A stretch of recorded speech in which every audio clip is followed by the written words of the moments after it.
जनपद कौशाम्बी की प्रसिद्ध नगर पंचायत पूरब पश्चिम सरीरा की ग्राम पूरब शरीरा में 110 वर्ष पुराने नर्मदेश्वर गंगेश्वर शिव मंदिर में महाशिवरात्रि पूजन, दीपदान और रात्रि जागरण का भावपूर्ण आयोजन रविवार को सफलतापूर्वक संपन्न हुआ।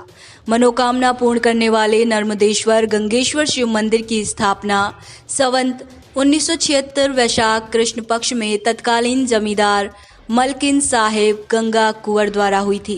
इस प्रसिद्ध मंदिर में महाशिवरात्रि पर उत्सव की स्थापना वर्ष से ही परंपरा रही है, परंतु दीपदान और रात्रि जागरण की परंपरा अब से 20 वर्ष पूर्व मलकिन साहेब गंगा कुंवर के वारिसों की चौथी पीढ़ी में दिनेश कुमार गर्ग द्वारा शुरू की गई, जिसमें समस्त गर्ग शुक्ल परिवार और ग्रामवासी मनोयोग से शामिल होते हैं और रात्रि जागरण होता है।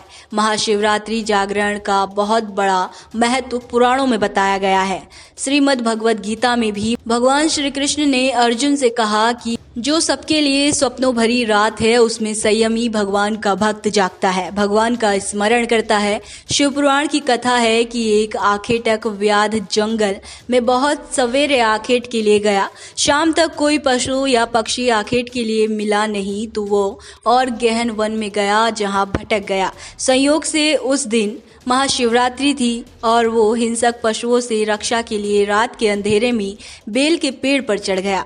ये भी संयोग था कि बेल का वृक्ष किसी प्राचीन टूटे फूटे शिव मंदिर के शिवलिंग के पास उगाया था। आखेटक व्याध भूखा प्यासा उस रात उसी बेल पर जागते हुए पूरी रात बैठा रहा, केवल हिंसक पशुओं से रक्षा करने के लिए। उसके पैरों से बेल की पत्तियां टूटकर शिवलिंग पर रात भर में कई बार गिरी।